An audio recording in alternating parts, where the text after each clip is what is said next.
وہ تجھے آزمائے گا، مختلف رنگوں سے آزمائے گا، دے کے آزمائے گا، لے کے آزمائے گا۔ ادھر امتحان ہوگا، کبھی بارش سے، کبھی سوکھے سے، کبھی قحط سے۔ ہم نے قسم کھا لی کہ رونا ہے ہم نے بس۔ پھر سردی آ جائے گی پھر روئیں گے، سردی بڑی ہے۔ پھر گرمی آئے گی ہم پھر روئیں گے۔ اور رو نامیاں یار دی رضا تے راضی رہو۔ میں بندہ ہوں حضرت جی، میں نے اس کی رضا پہ راضی رہنا ہے۔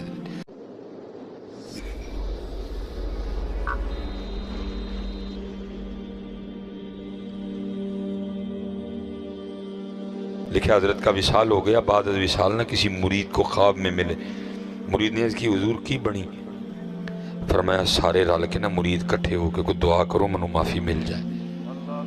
مرید نے عرض کی پیر صاحب آپ یہ بات کہہ رہے ہیں؟ ساری رات قیام، دن کو روزہ، تقوی، زہد، توکل، قناعت، صبر، رضا، سارے رنگ کوٹ کوٹ کے بھرے تھے، آپ یہ کہہ رہے ہیں؟ فرمایا ہاں۔ عرض کی حضور ہوا کیا؟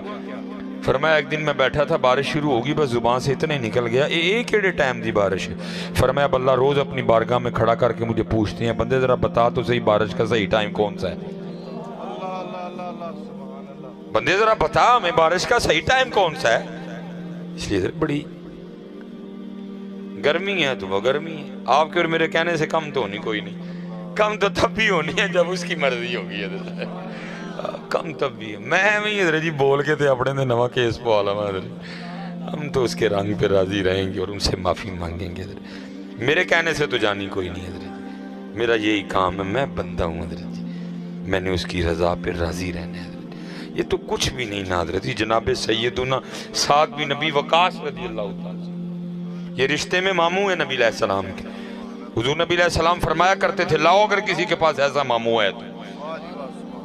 نبی علیہ السلام نے خوش ہو کہ جب جنگ احد میں انہوں نے نبی علیہ السلام پکڑاتے جاتے یہ تیر چلاتے جاتے، نبی علیہ السلام نے خوش ہو کے دعا دی اے اللہ آج کے بعد میرا ساتھ جو تجھ سے مانگے اس کو دے دینا۔ مقبول صحابی تھے جن کی ہر دعا قبول ہوتی تھی حضرت۔ یہ لکھتا ہے وقت اخیر نہ یہ نبینا ہو گئے، آنکھوں کی بینائی جاتی رہی، تفسیر البیان میں لکھا ہے انہوں نے مصر فتح، ایران فتح کیا تھا انہوں نے، پھر جہاد چھوڑ کے نا انہوں نے مکہ میں سکونت اختیار کر لی۔ وہ لکھا ہے کہ جید بڑے بڑے صحابہ اکٹھے ہوئے تو دیکھتے کیا ہیں، وہ سعد بن نبی وقاص جو اپنی تلوار سے کافروں کی گردنیں اڑایا کرتے تھے، آج اتنی دیر کو ان کی انگلی نہ پکڑے چل بھی نہیں سکتے۔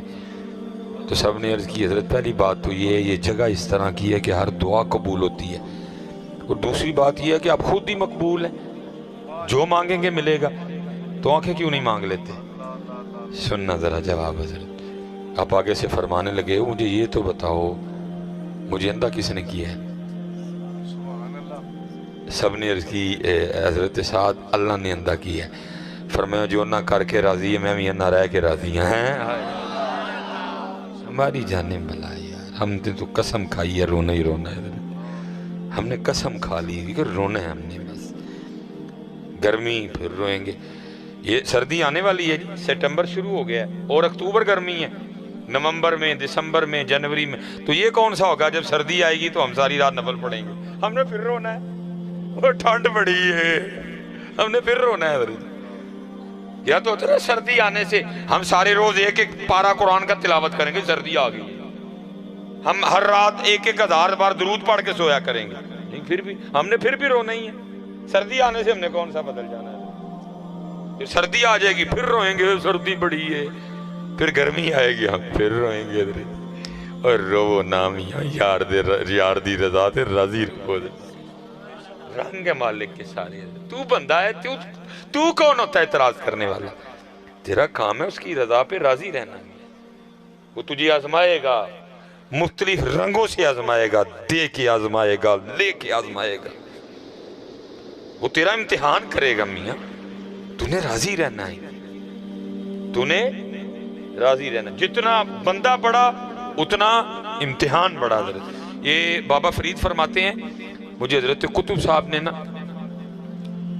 سیر و سیاحت کا حکم دیا، اب فرماتے ہیں میں سفر کرتا کرتا ایک شہر میں پہنچا، وہاں جا کے میں نے سوال کیا بھئی ایتھے کوئی اللہ والا رہندا ہے؟ کہتے ہیں جو کسی دا عاشق ہوئے اسے دی گل کردا، سو مکر بہانے کر کے اسے دے مرنے مردہ. ہم دنیا دار ہیں نا, ہم کسی شہر میں چلے بھی جائیں تو پہلا سوال یہی کرتے ہیں اتھو روٹی کتوں چنگی لب دی ہے. دنیا دار جو ہے ہمارا پہلا سوال یہی ہوتا ہے. وہ اللہ والے تھے, پوچھا بھائی تھے کو اللہ والا رہندا ہے؟ عرض کی حضور ادھر تو نہیں, وہ جو سامنے پہاڑ نظر آ رہا ہے نا اس کی چوٹی پہ ایک غار ہے, وہ کئی سالوں سے ایک اللہ والا اللہ کی عبادت میں مصروف ہے. بابا صاحب فرماتے بڑی مشقتیں اٹھائیں, میں پہاڑ کی چوٹی پہ پہنچا. فرماتے جب غار کے منہ پہ پہنچا نا تو کیا دیکھتا ہوں, غار کے منہ پہ نا ایک ٹانگ یہاں سے کٹی پڑی ہے. بندہ جتنا بڑا امتحان بھی اتنا بڑا. فرماتے ہیں میں اندر گیا, حضرت بیٹھے تھے, گدڑی اوڑھ رکھی تھی آپ نے جو فقیروں درویشوں کا لباس رہا ہے کبھی. فرماتے ہیں کچھ باتیں میں نے عرض کی, حضرت نے جواب دیا. فرماتے جب میں نے اجازت چاہی نا تو کیونکہ سنت ہے مہمان کو دروازے تک رخصت کرنے جاؤ. فرماتے ہیں آپ بھی اٹھے مجھے رخصت کرنے کے. جب حضرت اٹھے نا تو کیا دیکھا, حضرت کی دائیں ٹانگ کوئی نہیں, کٹی ہوئی ہے. ایک ٹانگ باہر کٹی پڑی تھی, حضرت کی بھی کٹی ہے. میں نے کہا کو کہیں ایک ہی نہ معاملہ ہو. کہتے میں نے بڑے ڈرتے ڈرتے عرض کی حضرت آپ کی بھی ٹانگ کوئی نہیں, ایک ٹانگ باہر بھی کٹی پڑی ہے, تو یہ کیا معاملہ ہے؟ تو فرماتے ہیں وہ رو پڑے اور مجھے کہنے لگے فرید میں نے دعویٰ کر دیا عشق, میں نے عاشق ہونے کا دعویٰ کر دیا. تو جتنی دیر دعویٰ نہیں امتحان نہیں, جب دعویٰ کر دو گے تو پھر امتحان آئے گا. دعویٰ نہ کرنا کبھی بھی, بھائی تھے رہنا کسی سر نگو سی ٹہنی پہ رکھ لوں گا 4 دن کے, نہ بلند شاخ ہوگی نہ گرے گا آشیانہ. تھلے ہی رہی ہو پتر, جڑا کرسی تے بیٹھا ہے وہی ڈگدا جے, جڑا پہلے ہی پیرے بیٹھا ہے انہیں کتنے ڈگنا ہے حضرت جی, پہلے ہی پیرے ہی رہی ہو. کرسی تے بیٹھنا سوکھا کام نہیں جے, کسی سر نگو سی ٹہنی پہ رکھ لوں گا 4 دن کے, نہ بلند شاخ ہوگی نہ گرے گا آشیانہ. جڑا کرسی تے جڑا اچھی جگہ ڈگنا تے انہیں, جڑا پہلے پیری بیٹھا ہے انہیں کتنے ڈگنا ہے. پیری رہی ہو پتر, پیری رہی ہو. دعویٰ نہ کریو کبھی, دعویٰ نہ کرنا. کہتے ہیں دعویٰ کر دیا تو امتحان آ گیا. اور امتحان کیسے آیا؟ فرماتے جس غار میں مصروف عبادت تھا نا, فرماتے ہیں 7 دن متواتر بارش برسی. فرماتے ہیں غار میں اتنی ٹھنڈ ہو گئی کہ مجھے تھا کہ یہ ٹھنڈ میری جان لے جائے گی.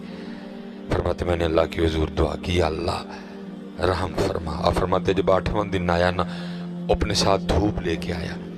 فرماتے میں غار کے منہ پہ بیٹھا نا, سورج کی دھوپ سے اپنے وجود کو گرم کر رہا تھا. فرماتے امتحان کس طرح ہوا, میرے پاس ایک عورت گزری حسین و جمیل, میری نظر اس کے چہرے پہ پڑی اور میرا جی چاہا میں اس کے پیچھے جاؤں. مت ماری گئی ہوئے بندیا, پہاڑ کی چوٹی پہ تو کسی بندے کا بھی آنا بڑا مشکل کام ہے, عورت ذات کیسے آ گئی؟ ہوش کر تھوڑی سی. کہتے شہوت غالب آئی. میں اٹھ کھڑا ہوا اور پھر اس کو دوبارہ دیکھنے کے لیے, اس کے پیچھے جانے کے لیے میں نے غار سے سب سے پہلے دایاں پاؤں باہر رکھا. فرماتے جیسے دایاں پاؤں باہر رکھا غیب سے آواز کی آتی ہے, واہ بندیا واہ, عشق دے دعوے ساڈے نال جانا غیراں پیچھے میں ہیں, عشق دے دعوے ساڈے نال جانا غیراں پیچھے میں. فرماتے یہی وہ قدم تھا جو سب سے پہلے اس کے غیر کی طرف بڑھا, میں نے اپنے ہاتھوں سے اس کو کاٹ دیا. یہ امتحان ہے میاں, ادھر امتحان ہوگا, کبھی دے کے کبھی لے کے, کبھی گرمی سے کبھی سردی سے, کبھی بارش سے کبھی سوکھے سے, کبھی قحط سے, کبھی بیمار کر کے, کبھی خوشی دے. یہ امتحان, یہ کوئی بندہ نہ بیٹھے کہ سمجھے کہ موج مستی ہے. ہم سارے کمرہ امتحان میں بیٹھے. حضرت صاحب بھی کمرہ امتحان میں, حضرت صاحب بھی کمرہ امتحان میں, مصباحی صاحب بھی کمرہ امتحان. صرف یہ ہے کہ سوالات سب کے وکھرے وکھرے, بیٹھے سارے کمرہ امتحان میں. امتحان کا انداز وکھرا ہے, سٹائل وکھرا ہے, سوال وکھرے ہیں سارے کمرہ امتحان, ہیں سارے کمرہ. اور دیکھو جی میں کہتا ہوں ایسا بھی کوئی امتحان ہوگا, ایسا کریم ہے امتحان لینے والا, سوال بھی پہلے بتا دیے, جواب بھی پہلے بتا دیے, نہ کو تیاری کرے تو حضرت صاحب کو نہ تیاری کرے تو آخری بات ہے. ایسا امتحان, سوال بھی پہلے بتا دیے, جواب بھی پہلے بتا دیے، اے سوال نہیں تھے، اے جواب نہیں۔ نہ کو تیاری کرے تو بھائی پھر کس کا قصور ہے میاں؟ اس لیے دھیان رکھنا، ہم کمرہ امتحان میں بیٹھے ہوئے ہیں سارے حضرت، سب کا امتحان ہو رہا ہے حضرت۔ وَلَنَبْلُوَنَّكُمْ بِشَيْءٍ مِّنَ الْخَوْفِ وَالْجُوعِ وَنَقْصٍ مِّنَ الْأَمْوَالِ وَالْأَنفُسِ وَالثَّمَرَاتِ وَبَشِّرِ الصَّابِرِينَ۔ سب کا امتحان، کسی نو چٹا کر کے امتحان، کسی نو کالا کر کے، کسی دا قد اچا کر کے امتحان، کسی دا چھوٹا کر کے، کسی نو سونے نین نقش دے کے امتحان، کسی نو کچھ، سارے امتحان۔ کسی کو پیسہ دے کے امتحان، کسی سے لے کے امتحان، کسی کو شہرت دے کے امتحان، کسی کو گمنام کر کے امتحان، سب کا امتحان، سب کا امتحان جی۔ اور بس دعا کرنا اللہ میں کامیاب کر دے ہے، دعا کرنا اللہ میں کامیاب کر دے دیتے ہیں۔ ہم سمجھ جائیں مقصد کیا تھا یہاں آنے کا۔ ہم نے سمجھا شاید مکان بنانا تھا، نہ بھائی، یہ یاد رکھنا، جب کوئی بندہ بلند مکان بناتا ہے تو فرشتہ پہلے آسمان کا دروازہ کھول کے اس کو ندا کر کے کہتا ہے، اوے بندے، اور تو اوپر کیا کرنے آ رہا ہے؟ تیری جگہ تو زمین کے نیچے ہے، نیچے تو کیا کرنے آ رہا ہے؟ اوپر تیری نیچے جگہ ہے، نیچے۔ اس کا مطلب یہ نہیں کہ یہ نہ بناؤ، اوپر والا نہ بناؤ، بناؤ، لیکن بھائی نیچے والے کی بھی تیاری رکھنا۔